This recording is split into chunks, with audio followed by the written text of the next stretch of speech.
રાજકોટ જિલ્લાના ગ્રામ્ય પંથકમાં ધોધમાર વરસાદ ખાબક્યો। નાની પરબડી ગામમાં 3 ઇંચ વરસાદને કારણે નદી બની ગાંડીતુર। રાજકોટ જિલ્લાના ધોરાજીના ઉપરવાસમાં વરસાદને કારણે નદી નાળામાં પાણીની આવક શરૂ થઈ। ગત રાત્રિએ ધોરાજીના ઉપરવાસમાં પડેલા ધોધમાર વરસાદ બાદ નદીઓમાં નવા નીરની આવક શરૂ થઈ।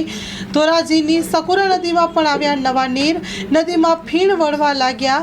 ઉપરવાસમાંથી કેમિકલવાળું પાણી આવ્યું હોવાને નદીમાં ફીણ આવ્યો છે તેવું જાણવા મળ્યું। કલર અને કેમિકલને કારણે ફીણ થયા હોવાનો સ્થાનિકોનો આક્ષેપ છે। નદીમાં કેમિકલયુક્ત પાણી છોડાયાનો સ્થાનિકો દ્વારા આક્ષેપ કરવામાં આવી રહ્યા છે। ગજેરા નિમેશ નાની પરબડી ધોરાજી તાલુકાનું નાની પરબડી ગામને ચોકીને નાની પરબડીને જોડતો પુલ છે એ બેઠી ધાબી છે એ મોટો પુલ બનાવી દે અમને।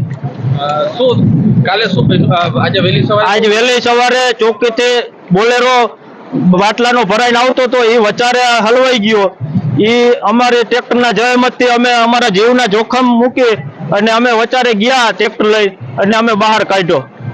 શું તમારી માંગ શું છે? અમારી માંગ એટલી જ છે કે અમને બેઠી તાબી છે ને એ ઉપર ઊંચો પુલ બનાવી દે એ જ અમારી માંગ છે। મારું નામ વાગડિયા કૌશિકભાઈ, ગામ નાની પરબડી, તાલુકો ધોરાજી, જિલ્લો રાજકોટ। હું અહીંનો સ્થાનિક રહેવાસી છું।